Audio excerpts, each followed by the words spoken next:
Selamat datang kembali di channel Oyen GG.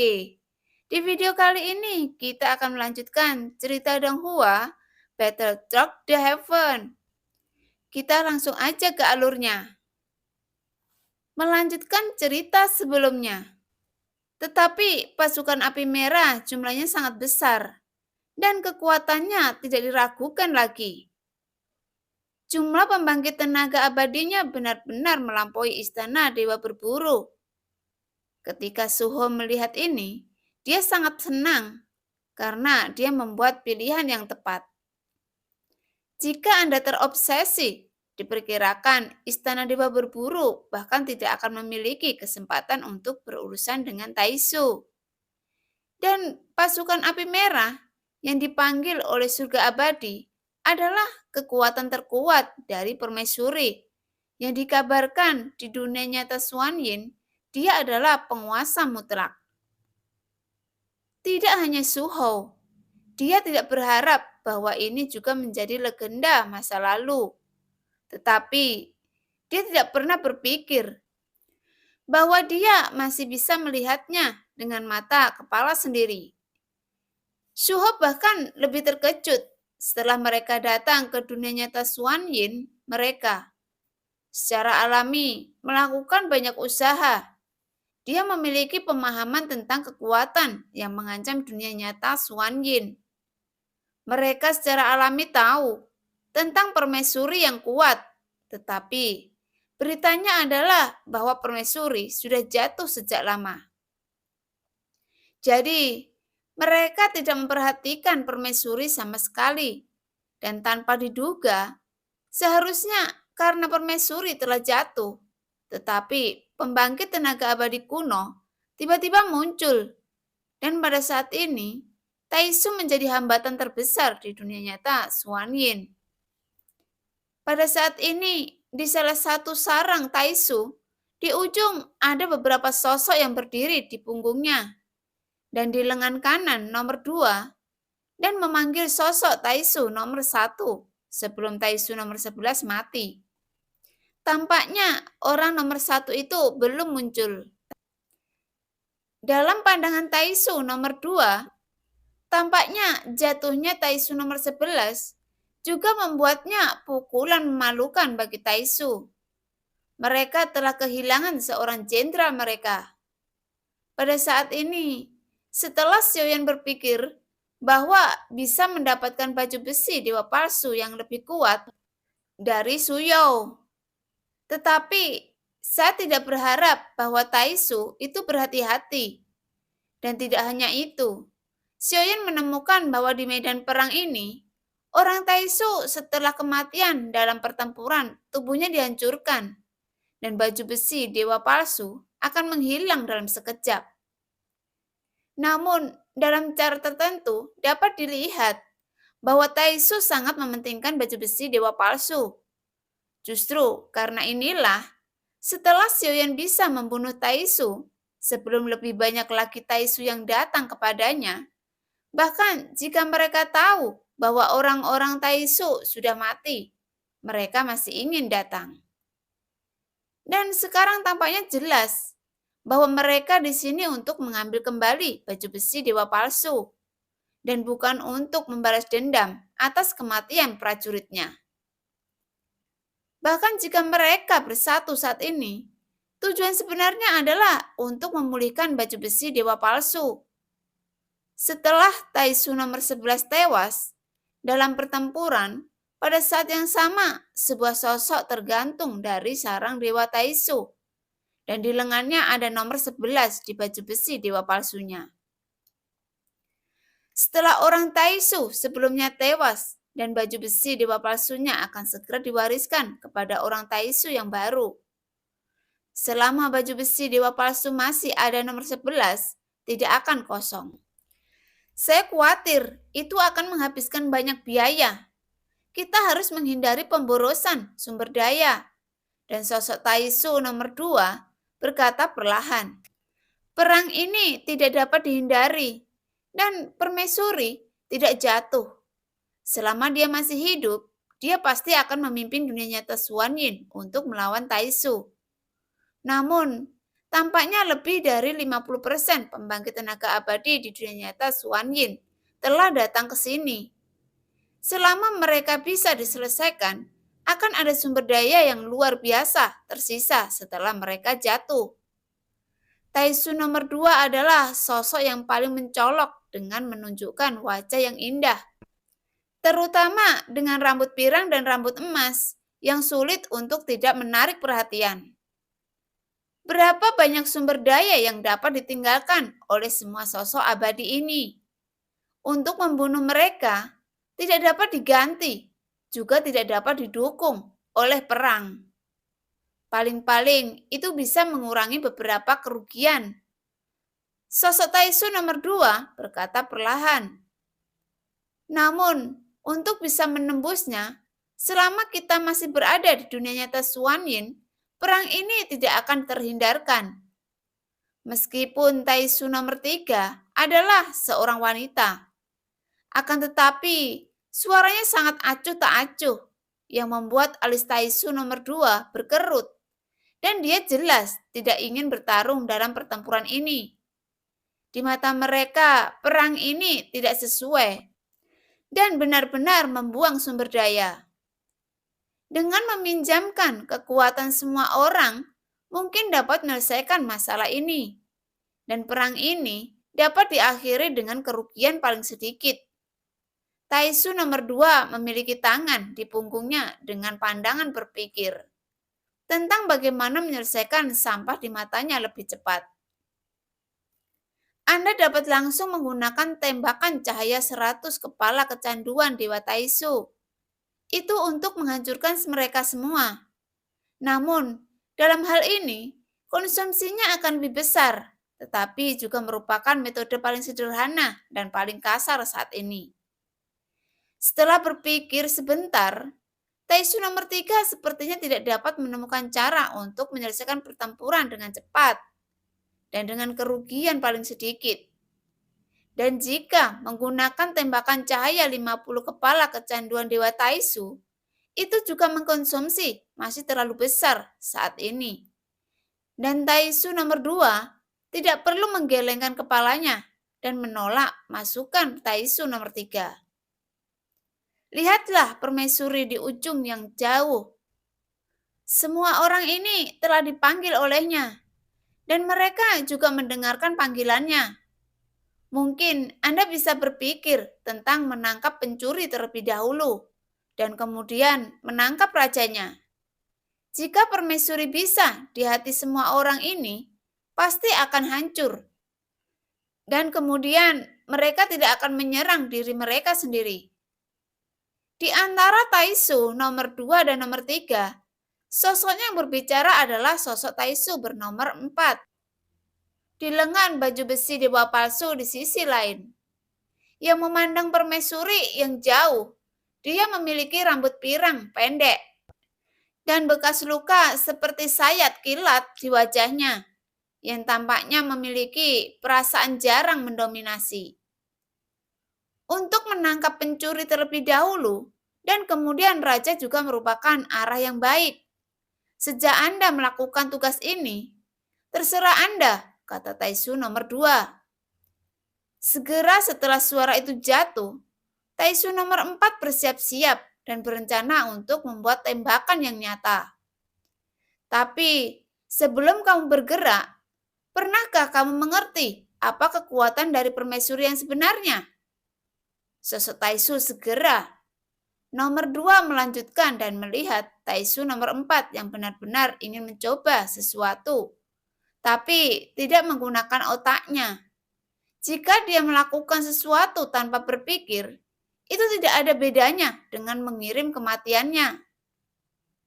Taisu nomor 4 terdiam ketika dia mendengar kata-kata itu. Sebelum lagi dia tahu sedikit tentang permaisuri.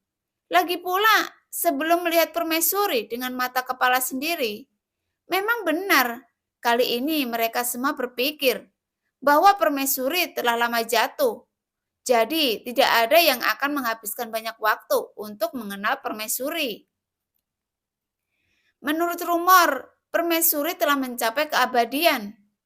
Apakah Anda pikir Anda bisa melawannya dengan kekuatan Anda. Sosok Taisu nomor 2 melanjutkan kata-katanya. Dan ketika dia mendengar kata-kata keabadian, sosok nomor 4 terdiam lagi. Setelah Taisu nomor 2 mengatakan ini, wajah cantik Taisu nomor 3 menjadi bingung. Dan bahkan ada lebih banyak pemikiran dalam kecantikannya. Dan matanya beralih ke sisi yang jauh. Melihat permaisuri yang duduk di tahta tanduk naga, posturnya yang malas lebih terlihat seperti bos. Kami telah melakukan banyak penyelidikan di Taisu, dan itu memang membuktikan bahwa permaisuri telah jatuh. Jika dia benar-benar abadi, mengapa dia membiarkan kami menjarah sumber daya sampai sekarang? Memikirkannya dengan hati-hati, sepertinya akan tidak masuk akal, meskipun nomor 3 adalah seorang wanita. Dia memiliki cahaya emas di matanya. Jelas, dia juga orang yang bijaksana. Begitu kata-kata itu keluar, Taisu nomor 2 dan nomor 4 tidak bisa tidak meliriknya. Dan apa yang dia katakan sepertinya masuk akal. Apa maksudmu? Apakah dia berpura-pura sekarang? Atau dia benar-benar jatuh? Dan sekarang dia hanyalah jiwa yang tersisa. Taisu nomor 2 berkata perlahan. Dan Taisu nomor 3 menunjukkan mata liarnya dan terus menatap saudaranya. Kemudian berkata dengan serius. Berdasarkan pemahaman seorang wanita terhadap seorang wanita, sangat mungkin dia berpura-pura sombong. Jika dia benar-benar abadi, dia tidak harus seperti ini dengan kita. Butuh banyak kesulitan, dan saya benar-benar tidak memiliki kemampuan untuk berurusan dengan keabadian dewa. Rupanya, dia tidak kesulitan melihat ini. Tapi dia tidak bergerak sedemikian rupa, sehingga dia hanya menonton. Dan sepertinya dia tidak berniat untuk bergerak. Dengan hati-hati, sosok Taisu nomor 3 menganalisa bahwa Taisu nomor 2 dan nomor 4 dan yang lainnya terkejut dan menunjukkan bahwa apa yang dikatakan Taisu nomor 3 benar-benar masuk akal. Jika permaisuri cukup kuat, dia pasti sudah mengambil tindakan untuk menekan mereka. Masuk akal sekarang. Siapapun dari Anda berdua yang akan mencobanya. Jika benar-benar seperti yang Anda katakan, coba saja, dan Anda akan mendapatkan jawabannya. Setelah Taisu nomor 2 selesai berbicara, dia melihat mereka berdua dan kemudian melihat orang-orang di belakangnya. Dan semua orang di belakangnya adalah yang terkuat di sini. Bahkan, mereka juga mengenakan baju besi dewa palsu yang paling kuat. Dan hanya mereka dan saya yang memenuhi syarat untuk menguji kebenaran permaisuri. Namun, jika ini benar seperti yang dikatakan Taisu nomor 3, maka perang ini dapat menemukan terobosan. Tetapi, jika permaisuri masih merupakan kekuatan terbesar, seperti apa yang dikabarkan, yang kekuatannya telah mencapai alam abadi para dewa, maka diperkirakan nyawanya akan hilang dalam kehidupan ini. Resikonya sangat tinggi, tepatnya pada saat ini. Bahkan Taisu nomor 4 yang hanya ingin mencoba, memilih untuk tetap diam. Bagaimanapun, para dewa itu abadi. Dan kata-kata ini terlalu mengejutkan. Tidak ada yang menjawab Taisu nomor 2. Jelas, tidak ada yang berani naik dan menguji permaisuri dalam hal semacam ini. Tampaknya semua orang tidak memiliki keberanian. Karena metode ini tidak berhasil, mari kita pikirkan lain kali. Taisu nomor 2 berkata, dan tidak ada yang menjawab, dan tidak berani sinyal paksaan kepada siapapun. Tampaknya tidak peduli metode apa yang digunakan dalam perang ini, itu akan 100% menang. Dan pada saat ini, sosok perunggu itu begitu kuat, sehingga seseorang harus segera menghentikannya. Ketika beberapa orang masih mengobrol dan memperlakukan perang dengan acuh tak acuh, Dewa mayat hidup tiba-tiba muncul di medan perang, dan kekuatan tempurnya yang kuat mengejutkan semua orang. Karena ratusan orang Taisu langsung dihempaskan menjadi kematian tragis, dan ahli sihir yang tinggi dan kuat melambaikan perunggu di tangannya. Dan setiap kali dia mengayunkannya, itu pasti akan jatuh pada orang Taisu. Dan tidak ada baju besi dewa palsu yang dapat menahannya. Tangan 4 dewa kematian terbungkus angin kencang dan kuat menjadi rasa sakit. Benda tumpul menyebar di medan perang, dan sosok tinggi dewa mayat ini melambaikan perunggu di tangannya. Serangannya sangat sederhana, tetapi tidak ada serangan yang meleset, dan setiap serangan menghancurkan orang Taisu. Setelah beberapa saat, tidak ada yang berani berada di sekitar dewa mayat hidup, terkunci sementara. Di belakang dewa mayat, sekelompok sosok mengikuti, dan sekelompok sosok ini aneh, bengkok, dan terlihat sangat menakutkan.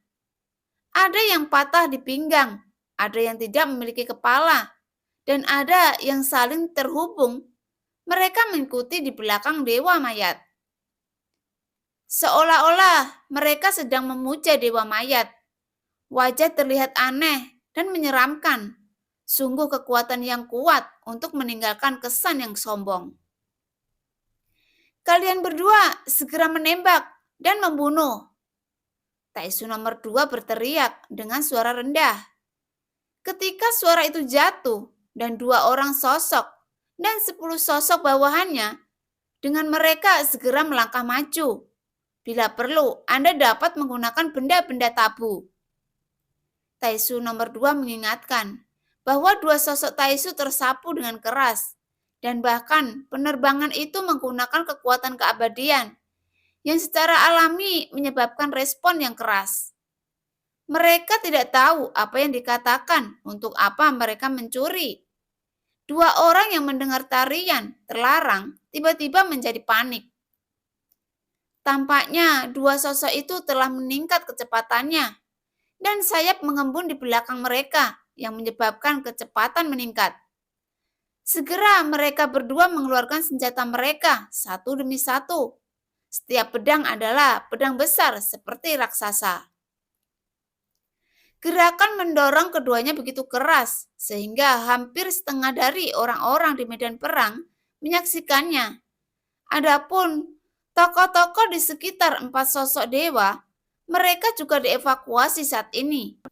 Seolah-olah mereka takut terpengaruh. Semua orang di Taisu memandang keduanya yang bersiul, dan kekuatan tempur mereka tiba-tiba meningkat. Tampaknya tembakan Taisu nomor 9 dan nomor 10 sangat menginspirasi hati mereka, yang baru saja dikejutkan oleh mayat hidup. Dan masih banyak lagi pedang besar, dan pedang raksasa mengandung kekuatan abadi yang agung. Dan cahaya keemasan tiba-tiba muncul, meraung, dan menyapu ke arah dewa mayat. Dan kekosongan tampak bergetar. Di bawah tebasan ini menghadapi serangan sengit, keduanya keliling melambaikan perunggu di tangannya untuk memutar poros vertikal dan mengangkat perunggu dengan ayunan.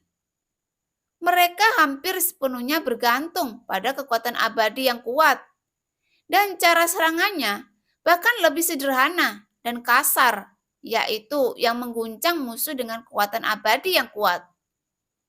Keduanya sangat percaya diri dalam tembakan mereka, dan baju besi dewa palsu di tubuh mereka bersinar dengan kilau emas gelap untuk membedakan perbedaan penampilan pada mereka berdua. Jelas memiliki tingkat yang lebih tinggi. Selain itu, ada 4 kristal merah di dada mereka, meledak dengan cahaya. Kekuatan abadi yang dapat dikandung oleh 4 kristal merah bahkan lebih agung, sehingga mereka dapat melepaskan kekuatan abadi tanpa ragu-ragu dalam pertempuran. Hanya saja, serangan keduanya membawa perunggu di tangan dewa mayat. Dan serangan sengit itu seperti tongkat kayu yang mengenai batang besi dalam sekejap. Senjata di tangan mereka berdua tidak dapat ditopang secara langsung karena kekuatan mereka yang kuat dan mereka pecah dengan keras dan keduanya terkejut dan segera bersiap untuk mundur dan menembak kembali. Tetapi suara Dewa Mayat itu tiba-tiba teringat. Ketika keduanya tidak punya waktu untuk mundur, mereka berdiri, diam dan sosok keduanya benar-benar berhenti menghadap batang perunggu yang bersih dari Dewa Kematian. Mereka berdua tampak terkejut. Jika pukulan ini mengenai mereka, bahkan jika mereka memiliki baju besi dewa palsu dan pertahanan yang kuat, mereka mungkin tidak sempat mundur, dan sosok yang tidak bergerak juga membuat mereka berdua tidak tahu apa yang terjadi.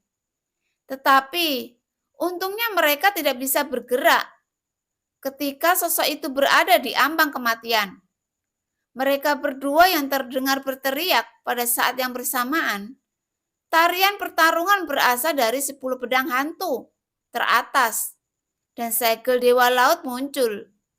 Suara mereka berdua membuat dua sinar cahaya hampir meraung keluar dari sarang raksasa dan menyapu ke arah keduanya dengan kecepatan yang hampir tidak terlihat oleh mata telanjang.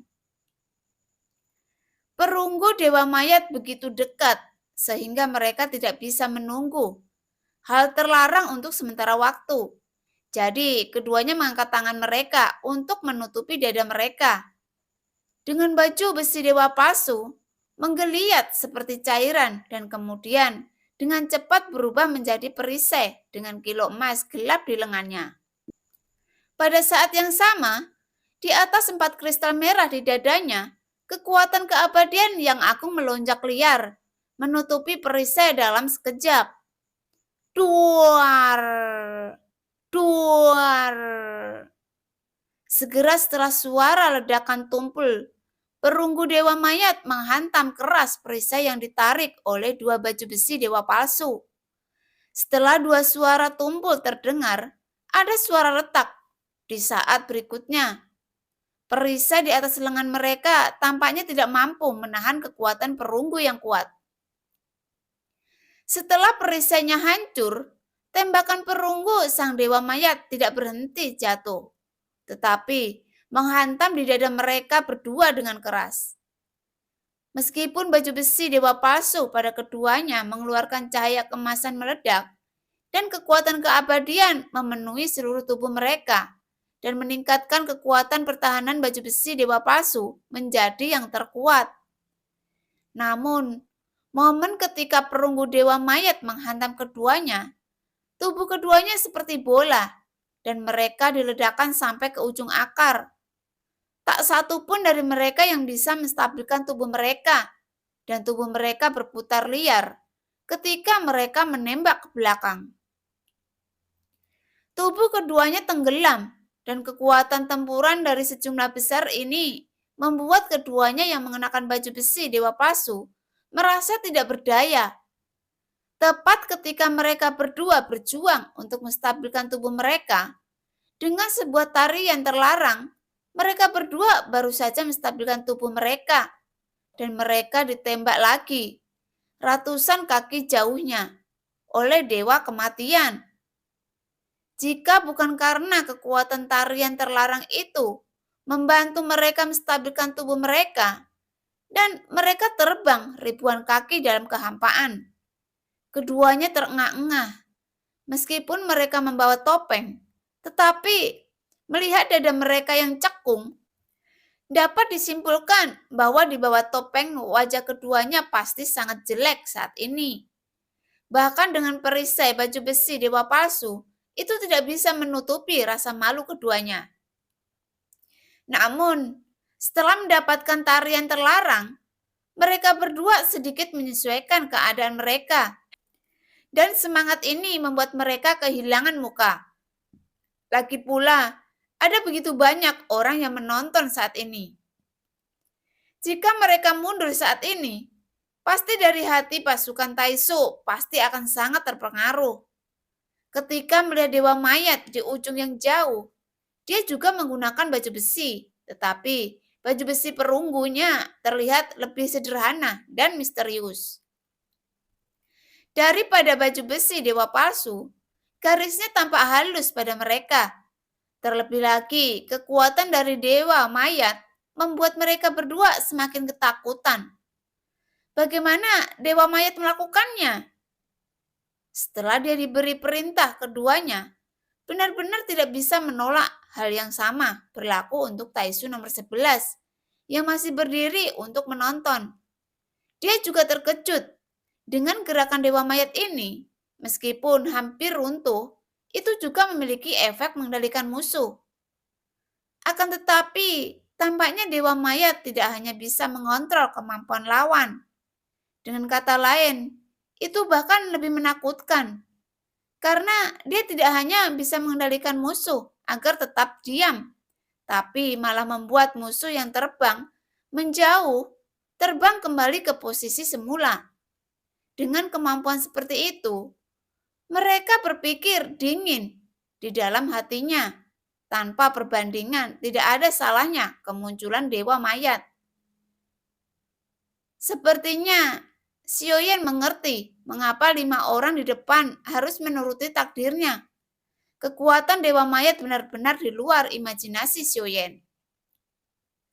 Pada saat ini, dewa mayat melangkah keluar dari sosok tinggi dan meraung. Tapi bukannya mengejar Taisu nomor 9 dan nomor 10. Dia sedikit berbalik arah orang Taisu lainnya. Setiap kali perunggu yang diayunkan dan jatuh pasti akan mengenai setidaknya satu orang Taisu. Dan serangan dari dewa mayat bahkan tidak mengenai Taisu nomor 9 dan nomor 10. Belum lagi orang Taisu dapat dihancurkan hampir dalam satu pukulan. Dan sosok di bawah baju besi akan langsung dihancurkan oleh kekuatan perunggu yang kuat.